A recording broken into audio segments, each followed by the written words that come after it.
Olá, primeiro ano, tudo bem com vocês? Essa aula nós vamos falar sobre a biologia celular. Vocês já estudaram um pouco da química celular, né, da bioquímica da célula, da parte do comando da célula. Então organizem tudo nesses cadernos, porque tudo vai ser cobrado, né? Vocês já sabem que vocês têm 3 notas comigo, porém, essas notas de vídeo aula online o professor vai cobrar. E eu sempre digo para vocês, uma coisa liga a outra. Para eu poder estar falando de célula agora, nós já vimos o comando da célula, né, que é o material genético, especificamente a molécula de DNA, né, e também a molécula de RNA que leva aquelas informações do DNA para as organelas da célula, certo?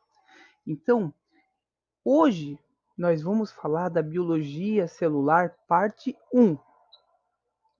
Porque são algumas regrinhas, alguns detalhes que nós vamos anotar. Vocês vão organizar isso aí no caderno de vocês, certo? Próxima aula, Biologia Celular Parte 2, onde eu vou colocar células propriamente dito, né? E a gente vai estudar nível de organelas, enfim, toda a célula na parte interna e externa. Então, muito bem. Então, olhem ali. Existem algumas palavras que nós vamos frisar que eu não quero mais que vocês esqueçam. Por exemplo, quando eu falo em célula, vocês vão lembrar sempre que as células são unidades estruturais e funcionais, ou seja, as células é que formam, é que mantêm toda a estrutura e o funcionamento de todos os seres vivos. Então nós vamos sublinhar ali, ó, a parte estrutural e funcional dos seres vivos, tá? Item 2. Carregam informação genética de um determinado organismo e são capazes de transmitir essa informação no momento da divisão celular. Então, você já tem a base do código genético.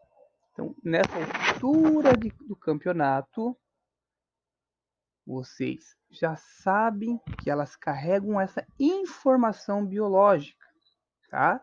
E elas transmitem quando elas dividem, tá? Então, são características que a gente não pode estar esquecendo.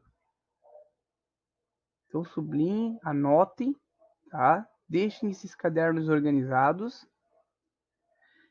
E aí surge, então, a teoria celular dentro da biologia, que diz que todos os organismos vivos, então vamos sublinhar a palavrinha todos, são formados por células, certo?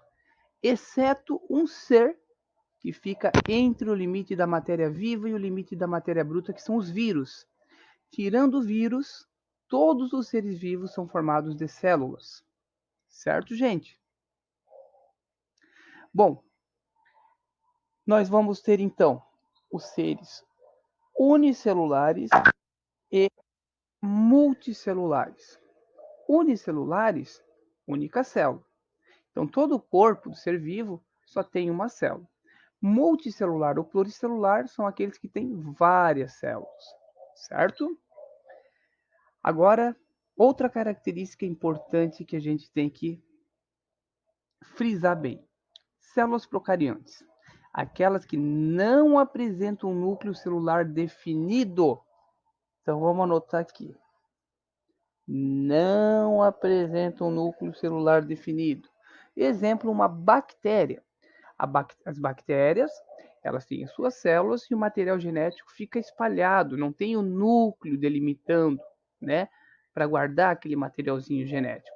Então, células procariontes são as células das bactérias, certo? Já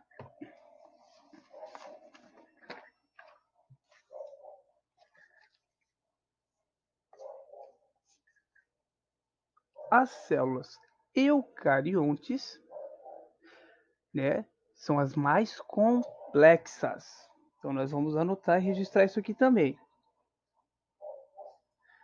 Ou seja, são aquelas células que já guardam o material genético dentro do núcleo, tá?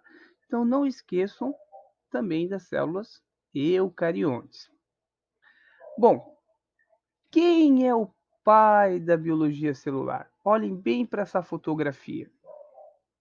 Olhem ele aqui, ó. Ele é o Robert Hooke. Olha o ano, 1635 a 1703. Nós não pensávamos nem em existir nesse planeta. E olha ali ele, ó. Tá?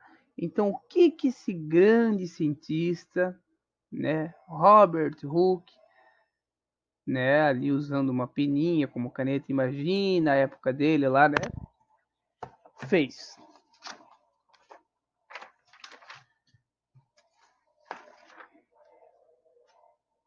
Bom, ele fez o seguinte. O Robert Hooke, ele observou células de cortiça. Todo mundo sabe aquela rolinha de vinho, né? Aquela rolha que fecha o vinho, né? E aí ele foi analisar. Então, o microscópio naquela época era muito simplesinho, uma lentezinha muito simples, né? Não é que nem a gente vê hoje, certo? Mas enfim. Então ele analisou o corte, né, com aumento de 270 vezes. Então, uma coisica de nada. Então verificou a presença de compartimentos que ele chamou de célula, do latim é célula.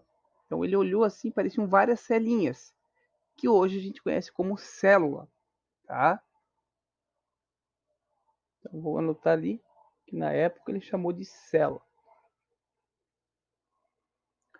Bom, então olhem bem agora a parte do microscópio. Nós temos ali o primeiro microscópio, né?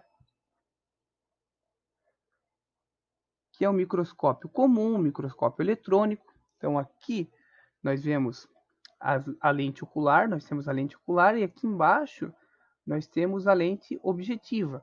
Então é um microscópio mais simples assim, né? Comparando com o de baixo, que a gente vai ver também, falar um pouquinho, mas é muito utilizado nos laboratórios. Tá? Então a gente tem as lentes objetivas, a lente ocular. Então a gente vai mexendo aqui nas lentes objetivas e vai verificando aqui a célula, certo? Aumenta até 1000 vezes. Já esse microscópio, deixa eu aproximar vocês aqui, ó. Tá vendo ali os cientistas trabalhando nele? Olha lá, ó. Esse microscópio aqui é o microscópio eletrônico. Um microscópio bem caro, é um microscópio que tem que saber mexer nele, não. Então não é qualquer um que mexe nesse microscópio, certo? Mas ele é um microscópio que consegue aumentar 1 milhão de vezes o tamanho da célula, né? Onde os cientistas estão analisando moléculas e vírus e etc. Certo? Muito bem. Então hoje, para finalizar nossa aula, vocês vão registrar a aula que vem, nós vamos falar da célula propriamente dito. Eu trouxe, né, um diagraminha aqui, tá? Que mostra o seguinte ali, ó. Olhem ali, ó. Deixa eu aproximar primeiro para vocês registrar no caderno isso aqui depois. A numeração ali. Nós temos unidades ali de medidas que são o nanômetro, o micrômetro, o milímetro, o centímetro e o metro, tá? Então nós conseguimos observar ali que em nanômetro a gente, né, verifica algumas moléculas, né, uma unidade de medida muito pequena. Já nos micrômetros a gente consegue visualizar as células ali, certo? E acima, né, ó, vai aumentando a variação do tamanho da célula até o ser humano ali, ó, em metros, tá? Então são unidades que a gente utiliza, né, principalmente micrômetro e nanômetro, para visualizar o microscópio eletrônico. E aqui eu coloquei ali uma escalinha, então, né? Então, 1 metro vezes 10 na menos 3 é como se fosse 1 milímetro, que a gente representa 1 mm. 1 metro vezes 10 na menos 6 é igual a 1 micrômetro, que é igual a 1 m, para ver células. 1 metro vezes 10 na menos 9 é igual a 1 nanômetro, 1 nm, para a gente ver moléculas. Certo, pessoal? Então, nessa aula de hoje, anotem tudo certinho, façam os quiz, façam as atividades, que isso equivale aos vistos no caderno, certo? E para quando a gente for fazer a nossa avaliação. Aula que vem, eu vou montar um vídeo falando da biologia celular, parte 2. Valeu, galera. Até a próxima aula.